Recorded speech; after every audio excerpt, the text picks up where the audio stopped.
We have the first three people for Money in the Bank were qualified last night.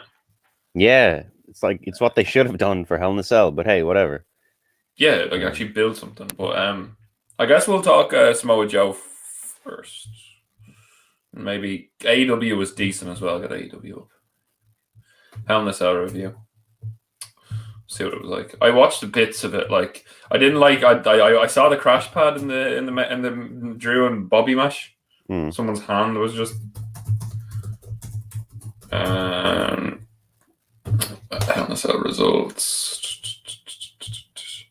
The Rhea and Charlotte thing. Did you see that?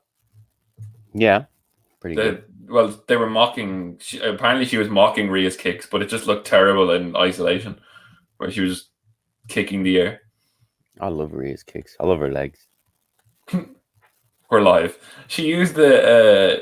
I know it's satire, man. It's parody. Charlotte used the Andrade back elbow. So. Yeah, that's nice. Like, I mean, yeah, she's bound to borrow some moves off him, I suppose.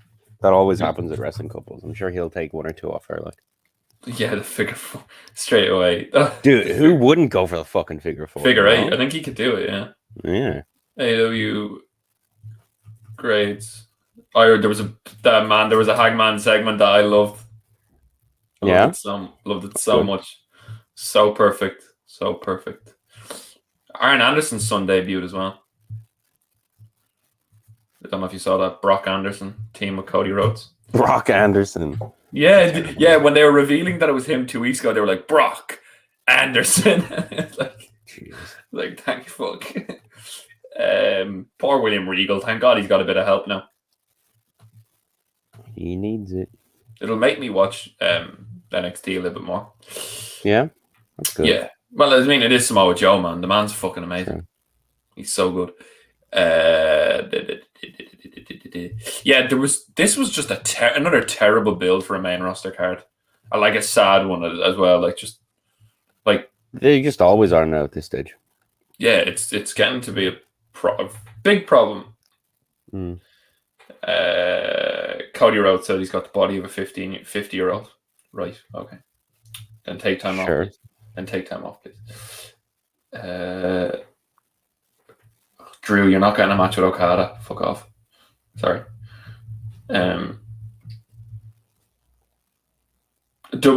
Talks with partnership and then NJPW and WWE grow stale. Color me shocked. Oh well. Right. Would have been neat. Yeah, but right. I'm gonna put up on Twitter. I just want to see what our first story is. But I'm sure you have something up there on your screen that you want to talk about. Yeah. We'll go. We're gone too far back. Page 5 of the news is not where you want to be. Page 4. We'll go back here. New show sets are being built. I know. I'm so excited. Right. I'm gonna put up on the Twitter.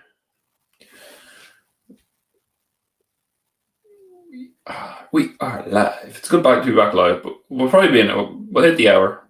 Nice little sweet spot, and then. Yeah, I think the hour's working for these ones. Yeah, because I have to get to work at that'll give me an hour to get dressed and get showered and do whatever other crap I'm being asked to do. There's someone in the comments, I hope. Oh, Nathan, how are we?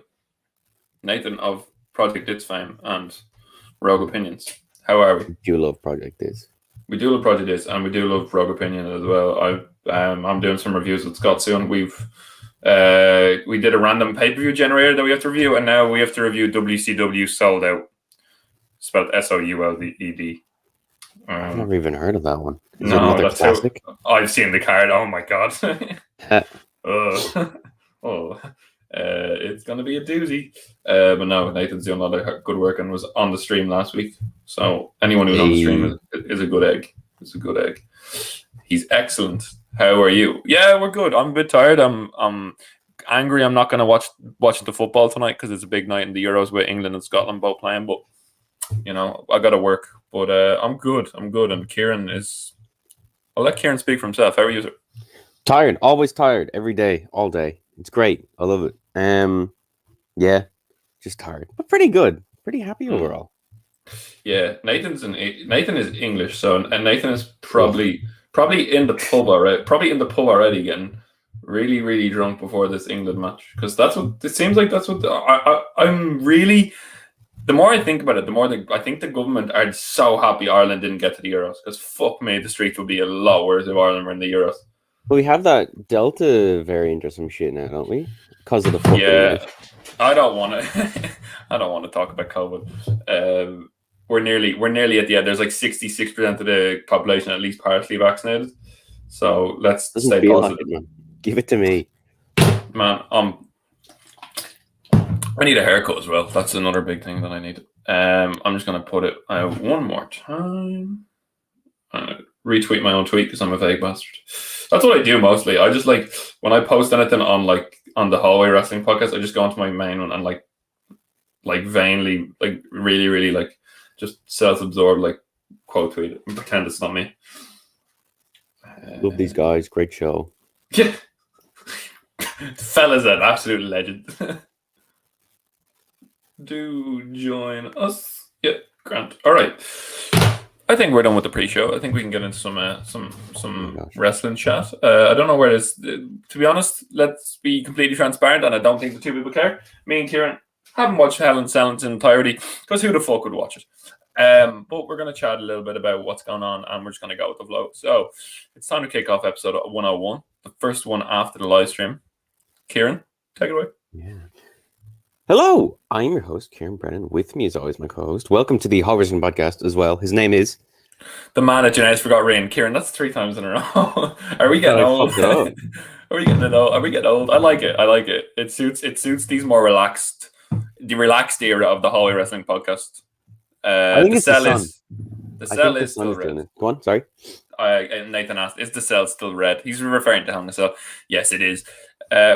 Welcome to episode 101. Kieran, we discussed it in the pre-show, but how are you, sir? How are things on this beautiful day after the longest day of the year? The summer solstice has passed, and we're here for 101. I'm doing all right. We got a brand new fucking like 4K Ultra HD HDR TV, so I'm fucking buzzed about that. I'm having a great time. I watched that Luca movie, the Disney Pixar one. I thought that was really good, especially if you have younger kids or whatever. But it looks so good, and games on it look so good. I fucking love the thing. I'm having the best time. How about you? I'm good. I've been just seeing a couple of friends, recovering from the last week and working, playing a bit of golf, enjoying the weather. Weather's been really good, but I'm in work today and I'm kind of scared because the weather's good, which means I'm going to have to make ice creams, and my 99s are fucking dreadful. There's not, like, I can do cups, like I can do good cups because it's easy to put ice cream into a cup. When you have to put ice cream on a 99, when you have to make a 99, no man, I'm not all about that. I'm not very good.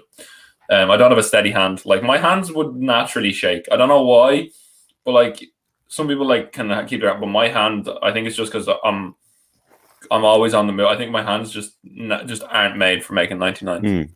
Or so you're not going to be a surgeon then, no? No, not at all. I won't be doing any of my own operations, that's for sure.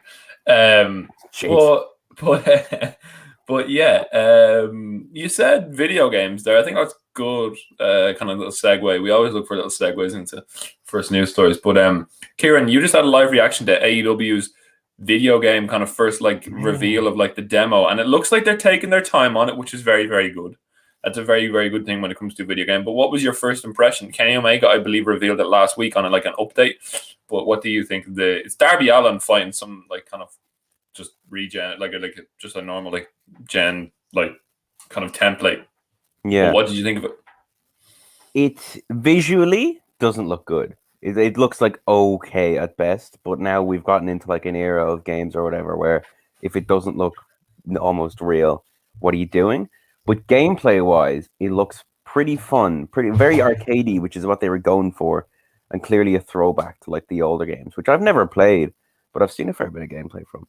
And hopefully it's solid. I don't know. All the models look a bit bulkier than they do in real life, or at least maybe I'm just haven't seen Kenny Omega in a while, but he looks a bit like thicker, you know. So I don't know really. I guess that's what they're going for.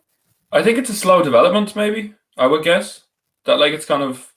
This game isn't going to be released for a good while, but that the first signs of it, there is some positives. You take the positives from it and you improve on the negatives, and then you kind of produce a game. But yeah, it looks okay. I mean, I'd love to get like a game that I like because I was telling Kieran beforehand that like I think that a lot of these games lose their legs after 2 weeks. So hopefully there's some sort of arcadey mode or some cool kind of segment or like part of the game or like mode in the game that kind of keeps you hooked in. Because Yeah, well, I that's think what you need with these games. all the WWE ones especially are very much, they're less games at this stage, and they feel a lot more like wrestling simulators, and it makes them a bit of a chore to play. So hopefully this one is very much trying to be a game, but who knows? And it'll probably be cheaper as well. I can't imagine this will be like your usual 60-50 euro that so many games are. I don't know. It's AW. I'm not sure if you have that name. I don't know. It's a business at the end of the day. I don't know yet. But let's see how that goes. We'll follow that development on the podcast when they keep giving updates. They do them on YouTube every so often. But another AEW news: Cody and Brandy have a child, Kieran. Cody and Brandy Congratulations! A child into the universe. And do you want to know what they call her? Oh, do I? Liberty. So good. Oh, that's funny. That's very American. That's I was very proud. I was very proud of my tweet earlier this week when I said, let's hope she doesn't do well enough in life to get a statue, because then it'll be a very, very awkward moment with the American society. And Mr. America, Cody Rhodes' daughter, gets a statue of Liberty. But anyway, he's really Liberty going in on the gimmick, isn't he? Liberty Iris Runnels, the kid is called. Iris is the Flash's girlfriend, so I wonder if that's why he's picked Iris. Yeah, maybe. But congratulations. And in other baby news, Renee Paquette, apologies, and Jon Moxley have welcomed a beautiful baby Nora into the world. And we're going to... There's a nice fucking normal name, you know? Yeah, Nora good. We are going to congratulate both Renee and John, unlike WWE, who went out of their way to just say congratulations to Renee Paquette on the birth of her child, and just didn't acknowledge that John was that Moxley existed. Moxley also did a Q&A, like Renee's producer did an interview with him, Q&A with John Moxley on the oral sessions, and I would strongly go out of your way. I listened to it like it premiered last night. It's like an hour long, and it's like Moxley just shooting the shit about like just anything. It's so good, like top 5 whiskeys, how he became something called the Titty Master. Don't ask, just go and watch that story. It's John Moxley is a national treasure, and I love him, and he's very, very good. I'm very glad that the fact that him and Hangman are going to be dads. I saw that tweet. It's like the fact that Hangman's expecting a child in November. The fact that Hangman and John Moxley are both dads is scary thought in 2021. Crazy. Is Kieran still? Good work on him, though. Congratulations. Yeah, I'm still here. Don't worry. He's still here. But yeah, so baby news out of the way. Congrats. Baby-related news, baby segue. Becky Lynch, she's been spotted in the Performance Center. Hopefully training up to come back. Presumably at SummerSlam, because we've been hearing for a while that they want SummerSlam to be a big show. And Rhea Ripley versus Becky Lynch is a fairly fucking massive match, I think. Yeah, she's caught up with Charlotte Flair right now, but I hope that feud would end soon. And Charlotte would maybe in this. There's a draft brand split happening in like a couple of months. So I mean, if you need a brand split that often, there's a bit of a problem. But that's another issue. Last one? Oh God, can't even remember. Yeah, it hasn't been that long. I mean, no, it's been a while. I feel it's been like around the Kofi Kingston, Brock Lesnar time, maybe. I don't know. But no, Becky Lynch is definitely trying to return. It's been reported that she was at the Performance Center and then she was backstage at SmackDown.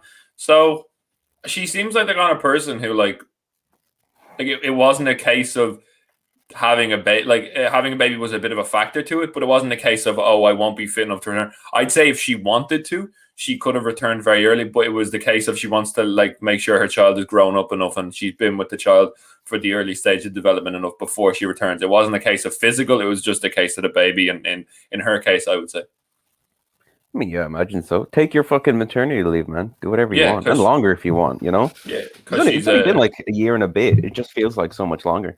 She's an absolute athlete, though. You've seen her and like Rollins and Cesaro doing their like workouts and like their CrossFit sets and stuff, they are like extremely fit people. So no doubt that Becky Lynch is going to come back like exactly like hope very very close to her like full power, and hopefully she can get like a few like warm like TV matches where she beats a few people on TV, get her knock the rust off, and then go into that big feud. Yeah, big feud with Rhea Ripley. I'd say they'd leave it to the pay-per-view before having her in a match. She's so hot, you know? Yeah, she'll lay out a couple of people, cut a couple of like I can't popular, wait. not like creepy hot. I'm not a creep. I can't wait for the promos. The promos are going to be insane. The fact that she's had like a year to sit on a lot of shit. Yeah. But yeah. What else do we have? New show sets being built. Kieran, what did you think of that when that news coming out? WWE production designer Jason Robinson has revealed they're building new stage and sets once the company resumes touring. Yes, presumably for the new tour, which is I'm really excited for. That'll be awesome. We've been stuck with the Thunderdome for so long, and I know that all shows kind of look the same anyway, but it'll be nice to have some sort of variations between them. NXT does it pretty well. I liked when they went to they're still there, the Capitol Wrestling Center or something, whatever it's called. That has a nice new look, and then they changed it again for In Your House, which I think was that this week or was that a while ago? That was last week, yeah. The takeover. We didn't review it unfortunately because it was like the night, the week after episode 101. But it was a solid pay per view, a really solid pay per view. But we'll talk about what happened on the NXT afterwards, which was the big. We've talked about NXT being stale. It's finally not stale, but we'll discuss that in a minute. But stages. Yeah, but yeah. So I'm curious and excited, casually excited for the new sets. Yeah. I just want to get a quick story. Former Impact announcer Dom West, famous Impact announcer. If you watched Impact back in the day or watched any Impact videos, you'll know that voice, Dom West on commentary. Revealed last week that he's battling cancer. West wrote he's been diagnosed with a brain lymphoma and will begin immediate treatment. He hopes he'll be back on the radio soon and hopes that chemotherapy will help heal him faster. So best wishes go to Dom West. Like a lot of people, for like the hardcore wrestling fans, Dom West was the voice of a lot of people's wrestling childhood because Impact was very, very that when that X Division was in its height, Dom West was the man on commentary. So he served from 2002 to 2012 alongside Mike Tenay, quite a famous commentary duo. So hopefully he gets better, and all our best wishes go out to Dom West. But yeah, we will move on to Roman Reigns versus John Cena. Kieran, what are your thoughts? There's been John Cena had an interview with Chris Van Vliet. Where he basically said he will be back. He talked about how he can't wait to come back, but he doesn't think the pandemic era would have worked for him, but it has worked for a lot of people like Roman Reigns building up their character. Do you agree with that? In terms of there's a lot of people who were needed to have a work on their character without like that crowd reaction, because if Roman Reigns had done a character in front of a crowd, I fear for what would have happened. But now that he's built up that, the fans will come back with a lot more trust. Whereas John Cena wouldn't quite have worked in front of no crowd, is what he's saying. I would agree with that. When John Cena did work in front of no crowd, it was okay, but it wasn't great. And people I don't think Bobby Lashley would be champion right now if it wasn't for the Hurt Business getting a long time to kind of build them up, you know? Yeah. So Roman has been teasing it as well. He said if John wants to get smashed on an interview with ACC Network, he goes, if John wants to get smashed and he knows where it's at. When it comes to whooping people's ass, do not discriminate. Luchadors. Jesus, there's an ad. There's an American ad on Cesaro interview. Cesaro interview. Oh my god. Cesaro interview. You know when you go onto those sites and there's little small TVs pop up on the corner and just start spouting crap. If John wants to get smashed, he knows where I'm at. When it comes to whooping people's ass, I do not discriminate. Luchadors, mat wrestlers, legends, Hollywood superstars, anybody can get it. And this comes after they reported that they're going to be turning Roman Reigns babyface. Have you heard about this? What? Roman Reigns is going to go into a natural babyface transition. And I've kind of seen the signs of it on SmackDown in terms of telling Jimmy to go look after his brother, to go find his brother, or tell Jay to go find Jimmy after Jimmy went away for a bit. Obviously, they had the Hell in a Cell match. And did you see he tossed Dominic across the arena? That was really cool. I don't know if you've seen that video of Dominic Mysterio getting powerbombed to the outside. That was really cool. But Yeah, I'll look it up here now and try and get some info. But Roman Reigns been transitioned back into a baby face with the same kind of character, Kieran. Huh. That's interesting. I could see it maybe working. Also, we'll have to wait and see how the crowds react to him when he's back, when they're back. But yeah, no, John and fucking Roman. I don't know if it's gonna happen. I've said it before, but SummerSlam is like August 21st, and that's not long after the Suicide Squad movie is gonna come out. Mm-hmm. And I feel like Cena's gonna be busy, marketing the fuck out of that and doing all the press for that. So it's hard to tell. I can't wait for that movie. That's gonna be great. I'd like to see the match. I obviously WWE would really want it to happen, but for logistical reasons, I don't know if it even can. I'd say SummerSlam they'll try and get him in. I know they're trying to get Lesnar in as well. So there's a lot of stuff happening in WWE. They're trying to get a lot of people back for that big pay-per-view. If they can get them all back, that'd be insane. But yeah, like it's going to be very, very interesting to see. WWE have filed to trademark the Roman Reigns head of the table nickname. And so they seem to be going full blow with the character. Whether it's going to be in a babyface, I wonder how they change it into a babyface. But we'll see. But there is a bit of backstage. Obviously, we can't talk about WWE without a bit of backstage kind of controversy. Both NBC and Fox are unhappy with WWE, and this probably explains why the Hell in a Cell match was on Friday, Kieran. Yeah. NBC, Universal, and Fox, two broadcast partners, are reportedly both unhappy with some of the decisions made by the promotion in recent weeks. WWE presents both Monday Night Raw and NXT, which is owned by NBC, while WWE Network has been exclusively presenting streaming service in the beginning of April, blah, blah. Fox, meanwhile, has SmackDown. According to Dave Meltzer, NBC Universal were very unhappy that WWE removed the Universal Hell in a Cell match between Roman Reigns and Rey Mysterio from Sunday's Hell in a Cell show, set to be streamed through Peacock, and instead put on Friday on SmackDown. Fox, on the other hand, have taken issue how WWE regularly promote Peacock on SmackDown. There are reportedly numerous individuals from Fox that are unhappy. With both Fox and NBC finding problems, Vince McMahon is having to play a balancing act in order to keep both broadcasters content. It's such a unique situation to be in, where you have like multiple shows on different networks, and they all have to interlink, and they're all promoting and building to the same events. It's so weird. It's messy. Yeah. It's messy. It's really messy, and like it causes like the kind of backstage politicking that you kind of get with wrestling. And obviously the Cell match was moved, which wouldn't have made them quite like happy. They got some good matches on the Hell in a Cell, like we had Bailey and Bianca. We had Rollins and Cesaro, and we had the main event, which was apparently was decent. Unfortunately, it was been a very busy couple of days. I didn't get to watch it all, but it looked like it was a good match. I watched Bianca and Bailey, and it was fantastic. The use of the hair in the match was very, very good. But yeah, it's going to be interesting to see what happens going forward. Hopefully, they never have to do anything like that again, because it was so weird the way the Roman Reigns match was on, and I hate the way WWE do these things, and they just don't give a valid explanation on TV. Like, write something into a storyline quickly. Like, I'm not a fan of it. I can't honestly. I couldn't sit down and watch 2 or 3 hours, like 3 hours of Raw. Like, I can sit down and watch AEW, no problem. It's my like Thursday. Like, now that they're on Fridays, it's like my Saturday morning thing. But they're going to be moving back to Wednesday next week after the Saturday Night Dynamite, so I'll watch that live. I have no problem sitting through 2 hours of Dynamite, but I find it very, very hard to sit through the main roster because the storylines just aren't there. Yeah. And even the Roman Reigns one recently, the Rey Mysterio one, I haven't been in. That's the first one where I've been like, this is filling time. There's definitely the reception feels very lukewarm to it as well. No one's really talking about it. It's the filler one. You remember they were going to run out of people, like they're going to run out of people, and they have. Like they're like positioning for Edge versus Seth Rollins for SummerSlam. Now I've said that before that should be a feud because of how Rollins tried to end Edge's career.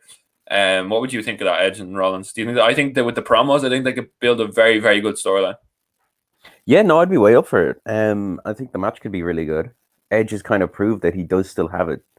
And Seth is, as everyone knows, he at least was at one point. Maybe he's fallen down a bit now, but one of the best in the world, So I'd like to see what they can do. And promo-wise, yeah, they can build off that past interaction. Who knows if they will do? Although I suppose a lot of Edge's feud so far has been building off past interactions. So Yeah, sadly, it's going to have to. I mean, Cesaro is just going to get cast aside, I'm assuming. But that WWE, former WWE Iconics file trademark for the Inspiration. Thoughts on the Inspiration as a tag team? with two eyes as well, it should be noted. Yeah, Yes. that's fine. I don't know. It has the Yeah. two eyes. They'll do the pose. I don't know if Inspiration has the same ring as Iconic, but hey. Maybe just Inspire. We're going to Inspire, maybe, if they want to put that down. Okay, there you go. There we go. Good babyface kind of seeds planted there for like a babyface wherever. But Kieran, we'll go with NXT first. Let's go to NXT first because I think we're finished with the news. I think there's a few more bits, but we need to move on. Kieran, NXT needed an injection, and boy, did it get it. William Regal walked out to the ring after the 5-way last night and how carnage, just been carnage in NXT. He said at the end of NXT TakeOver, Regal said something needs to change. And we were wondering what was it going to be. Unfortunately, the dirt sheets got hold of it and it made it quite obvious what it was going to be. But William Regal walked outside to the ring. He talked about his history, tearing up along the way. And he said with the chaos, he has decided he is no longer capable of working as the general manager of the Black and Gold brand. I'm about to sneeze. Give me 2 seconds. We were holding some intensity there. I was about to cry for William Regal. That I sneezed.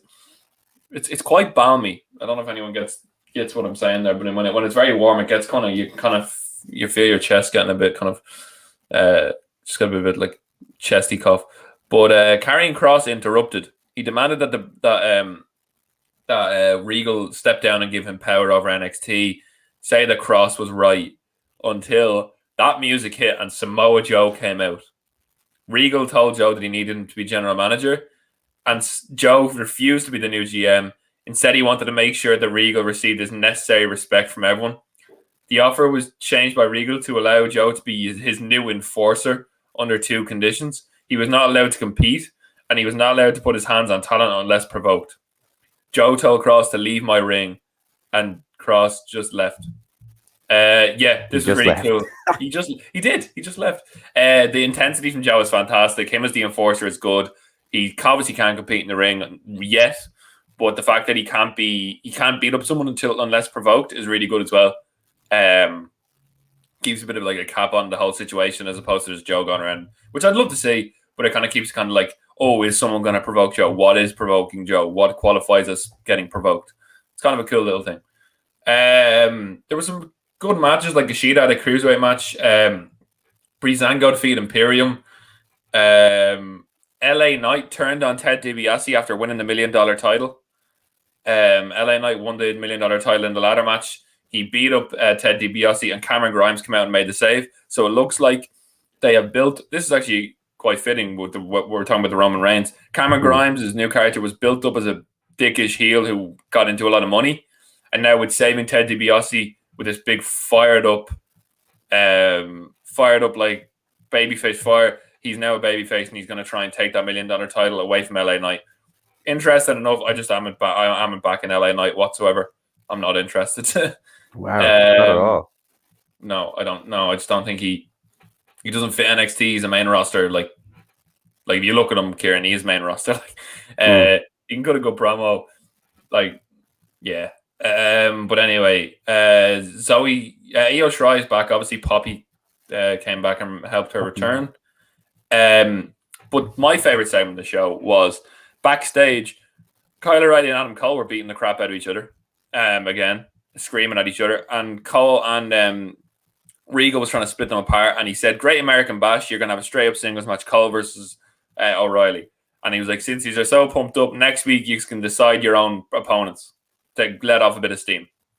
And they kept fighting with each other, and all of a sudden Joe just bursts in and like separates them, and Cole like pushes Joe aside and attacks Kyle again. Joe just looks at Regal nods, and Cole just gets absolutely choked out to like just lifeless body by Samoa Joe in the coquina clutch. And Joe said, like screams, tell him when he wakes up, Mr. Regal expects a decision, and just walks off. And I loved it. It was so good. It's something different. It's Joe. Yeah, everyone loves Joe, and it was really, really good. And he's just so good on the mic, so good at like making people just fear the man just by opening his mouth on the mic. So yeah, Kieran, are you? I'm really happy. Is Samoa Joe that kind of spark that we were talking about the NXT needs? Fuck yeah, he is. It's Samoa Joe. He can shake up the entire show, you know, and even well, probably not, but potentially be involved in a match at some point, you know. Yeah, we'll It's see. been Regal for a long, long time, and he's done a great job. But you know, it's a nice way to change the landscape just a little bit. I think Regal's going to wrestle. That's a hot take for me. I think Regal's going to wrestle Adam Ooh, Cole. I think we're building the Regal versus Adam Cole. that would be a big match. I don't That know, would but be I a think very main roster match as opposed to NXT. It's a very different style. no, but it's Regal, the longtime NXT general manager, kind of fighting one of his foes that have kind of like plagued his kind of his general manager run. But anyway, the main event was fantastic. A tornado tag between Tommaso Ciampa and Toothless Tim Thatcher, as Ciampa would call him, against the Grizzly Young Veterans. And man, as you can expect, two fantastic tag teams, four wrestlers that are very, very good. Tornado tag was just fantastic, and Ciampa and Thatcher won. So it looks like MSK are going to be fighting Ciampa and Thatcher next, Kieran. But yeah, Ciampa and Thatcher, Grizzly Young Veterans are two fantastic tag teams. Yeah, should be good. Yeah, and MSK are really good at the top. That tag division is probably the best thing about NXT at the moment. I just can't get into carrying crosses. I know there's a lot of people that do like him. I just can't get into him as a champion. It's just very un NXT. It's a lot of stuff is right now. It's very strange, but Samoa Joe will bring some life and vigor back into that company, and let's hope that it continues. But was there anything on apart from a SmackDown when Dominic got thrown into the crowd? There wasn't really much from SmackDown plus Hell in a Cell happened, but Dynamite, Friday Night Dynamite went down, and again, really, really solid show. We're building up the go home show for Saturday Night Dynamite. Kieran, Jungle Boy in the main event against Kenny Omega. The last time there was a Saturday Night Dynamite, Brody Lee beat Cody Rhodes in 2 minutes for that TNT belt in one of the best squash matches I think I've ever seen. Where we expected Cody to get that comeback, but Brody Lee just destroyed Cody Rhodes and took that TNT belt and made it what it was. But the first match, Kieran, was the anticipated MMA rules cage fight between Jake Hager and Wardlow. There was an octagon in the middle of the ring to start off the show, and Jake Hager and Wardlow went at it. Hager, there was just a lot of kind of like they tried their best to kind of make it like an MMA fight, and obviously it wouldn't look perfect, but I enjoyed it for what it was. There's a lot of people that didn't like it, but I enjoyed it for what it was. Wasn't the best by any means, but yeah, Hager dropped him. It won when Hager won with the triangle choke via referee stoppage, and the Pinnacle attacked after the match. Jericho was in Hager's corner, and Spears was in Wardlow's corner as their cornerman, and they went at it. MJF came out when everyone was down like a prick and used the salt of the earth submission on Jericho, kind of breaking the elbow again. And then Dean Malenko interrupted, and MJF punched Dean Malenko, who has Parkinson's, in the face. They built that up. They were like, Dean is quite ill, and MJF just punched him in the face. And then Sammy Guevara, who was so over right now, Kieran. That's how you build a star. Pinning someone in the Stadium Stampede. He came out and the crowd went mental. And next week on Saturday Night Dynamite, it's going to be Sammy versus MJF. Yeah, that was really, really good. It kind of progressed the kind of inner circle, kind of interlocking storylines. We also had a promo about Santana and Ortiz and FTR, about how their matches, they're going to have a match down the line, and how they're kind of, they were talking about how they're like the same but they're different. I know they're from they were like, oh, we're from the Bronx and you're from North Carolina, but we had to sleep in our car and all that. And Santana and Ortiz were like, no, you didn't have to go through what we did. And I don't know about you, Kieran, but that's a thing that like with AEW that I really enjoy. They do these like previews as well before shows. Without having people on TV, they can keep you so invested. And I think that's what WWE could benefit from if you wanted to keep people off TV. Like if you wanted to like keep people fresh and keep them off TV like week to week. these promos are something that they can kind of learn from, and kind of you don't need to have Karrion Kross on TV, or you don't need to have Roman Reigns to an extent. You don't need to have obviously with the ratings they probably need Roman Reigns, probably a bad example. You don't need Cesaro, you don't need Ron. You can easily just do a promo, and if it's shot well, which I know WWE are great at, and the story is right, you can build people up even without having them on TV. Yeah, no, definitely, and it's something that probably should be used. It makes them feel just a little bit more special, doesn't it? If they're off TV, just even just for a week. Yeah, and this was them just sitting down talking, and like it was just really, really intense. 2 minutes just talking about their backgrounds and stuff, and talking about how they're gonna have their match and how they respect them, but they're gonna like they try to end their career and take away food off their family's plate by Paul driving them, and that match is going to be insane. They're two of the best tag teams in the world. So yes, please. Next up, we had Darby Allin, who chose this match. The men of the year, as Scorpio Sky and Ethan Page call themselves, the men of the year, challenged Darby to find a partner that wasn't Sting, and Darby told Sting to stay home. So they had a handicap match, and Darby tied Scorpio and Ethan up and with a belt and nearly got the win, but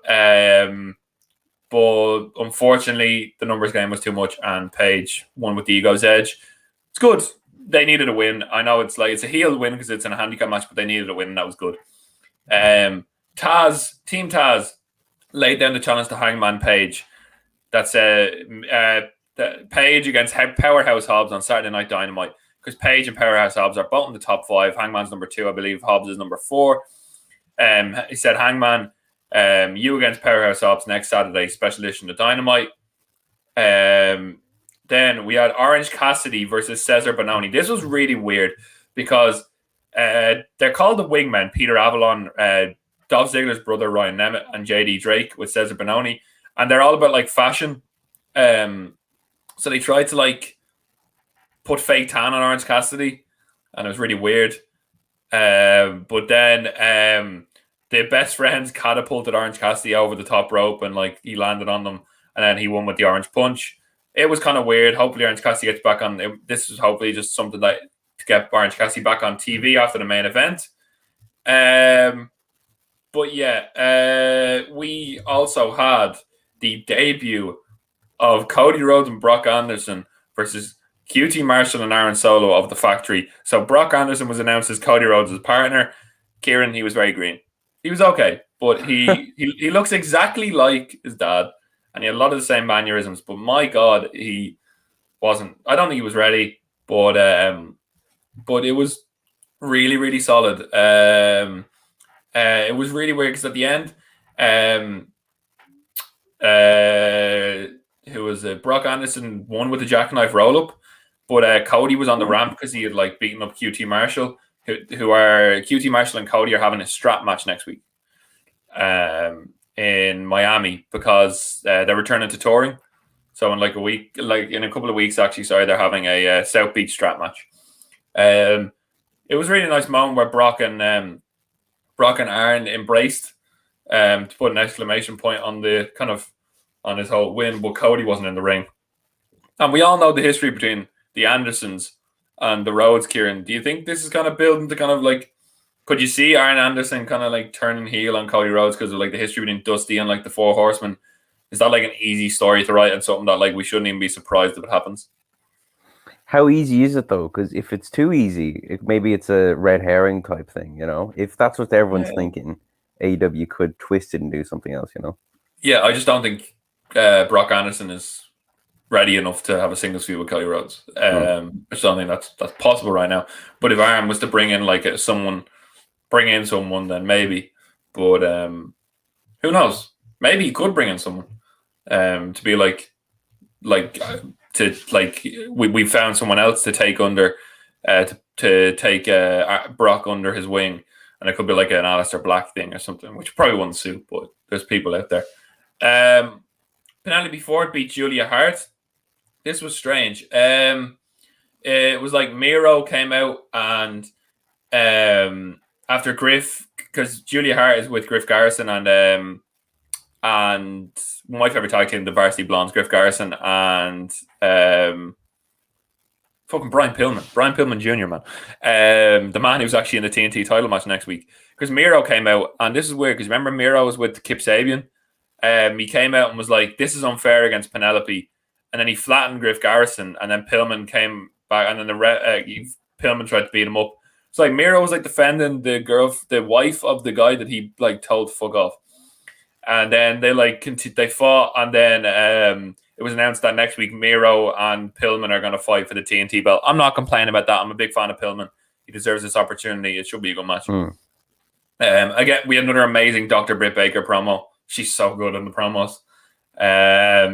And Vicky interrupted Britt Baker and announced that next week, on AEW's return to Wednesday nights on June 30th, Nyla Rose will team with Vicky Guerrero to fight Britt Baker and Rebel, not Reba.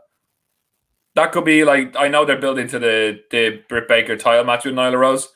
Maybe this is just like, maybe Vicky and Rebel will kind of like have a little scuffle on the outside. I think this will be very focused around, very, very focused around Nyla and Britt Baker. Now, my favorite part of the show, Kieran. Ooh. Hangman. Rian's Hangman. Every time we're on the show, Rian has it. 5 minutes about how good this Hangman story is and how they're wanking off Hangman. Update. They're keeping the story on the right track. Because the Dark Order had a promo where he was like, Marvez was like, Hangman, do you accept the challenge from Team Taz and Powerhouse Hobbs? And he was like, yeah, let's do it. We beat you last week and we'll beat you again. And then Marvez said, obviously next week on Saturday Night Dynamite, it's going to be Jungle Boy versus Kenny Omega. I'm sure you're going to have to keep an eye on that match since you're like the number 2 contender on the list. I'm sure you're going to be keeping an eye on it. And Hangman just completely skips over the question. He's just like, you see what, like, my boy, like, John is nearly back from injury, and Uno, we know you, he's like, Five's got a new jacket and it's really cool. And then he was like, Uno, and Uno was like, I lost. And he was like, no, Uno gave a really good impression of himself in that TNT title match, and we're all proud of him. And then he just starts screaming, Uno, and everyone from the Dark Order just starts chanting Uno. I love this because Hangman, this mental block in his head of Omega that he doesn't want to go near him, and he doesn't feel like that's his time yet. Like, he completely ignored the question because he still is hurting inside about it, and he's trying to cope with it. He had the big glass of beer in his hand, and he was like, we're all going to have a beer for Uno. And the fact that he just skipped over it, this is the perfect way of kind of like continuing it. It's a nice flow to the story. I really, really enjoyed it. I really, really did love this. It was really, really good. Andrade El Idolo had an interview with Jim Ross where he was speaking really good English, and they put subtitles on it. That's odd. It was odd. Like, honestly, he was speaking better English than Jim Ross. Is that hard, though? No. But yeah, it was a bit weird. But he basically said, like, I am in, like, AEW to win titles. So the TNT title and the world title are my goals. And then he was asked about Vicky's inclusion. And he said, he talked about Eddie Guerrero, which is the perfect way to do that. Vicky is his manager because Eddie Guerrero was a third-generation superstar. Andrade is a third-generation superstar.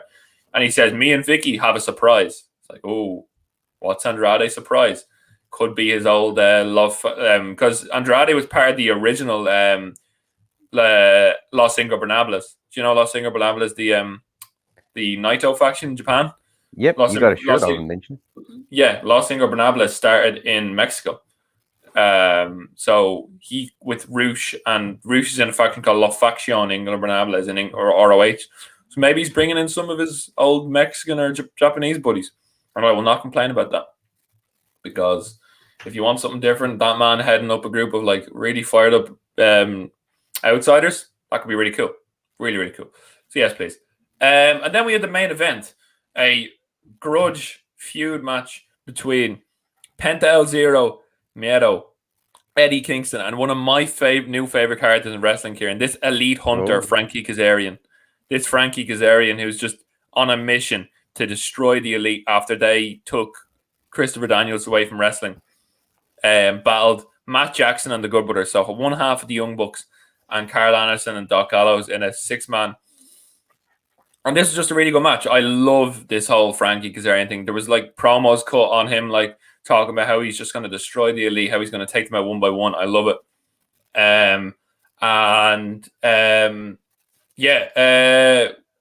Penta was on the top rope. It broke down at the end because Penta was on the top rope, and Nick Jackson came out with the spray, the aerosol spray, the Elite's weapon of choice right now. And Carl Anderson scored the win with a super cutter on the Elite win, thanks to cheating.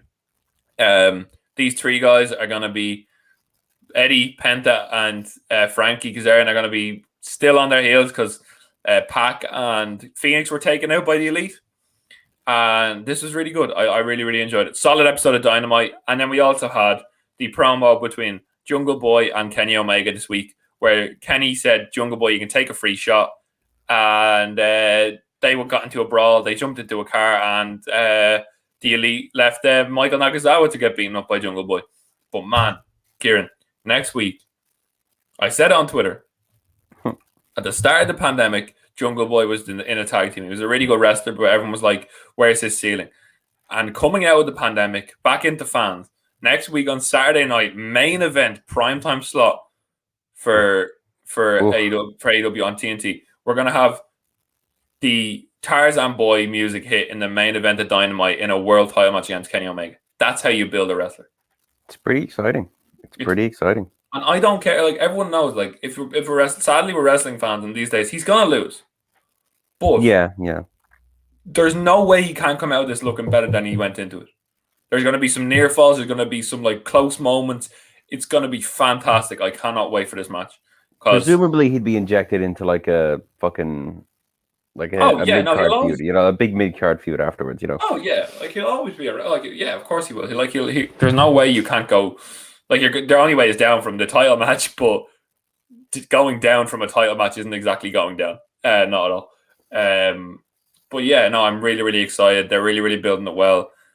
But yeah, I've really, really enjoyed watching Dynamite lately. I actually bought the Fight Network pass, so you get like Dynamite. Wow. You get like for your own months to watch all the Dynamites. That's not too bad at all. No, it's not. It's on. I think it's like $4.99, maybe $4.99, but it's not too bad at all. We're gonna be back. We're gonna be streaming Saturday Night Dynamite. I've decided that now. We're gonna be streaming. It's gonna be 1 a.m. Sadly, we haven't been able to stream Friday Night Dynamite because, to be honest, 3 a.m. I'd rather watch it in the morning. But Saturday Night Dynamite, it's on Prime. The Prime slot 1 a.m. Me and Klong and whatever guests want to join us, we'll be back to review it. But I think that's our review in wrestling. But sorry I talked too much there about Dynamite. But I think in terms of the recommendations, Kieran, I'll let you get on to yours in 2 seconds. But I just want to say thank you to everybody. We raised €1,065 last week, which is just insane. My hair will be going blonde as soon as me and Jack can meet up. My good friend Jack will be dyeing my hair with frosted tips. But man, €1,065. That was like a wild ride. I didn't expect that whatsoever. It was insane. Having Kieran in there in the last few minutes was just crazy. Took me a while to recover from it, but I was grand a few days after.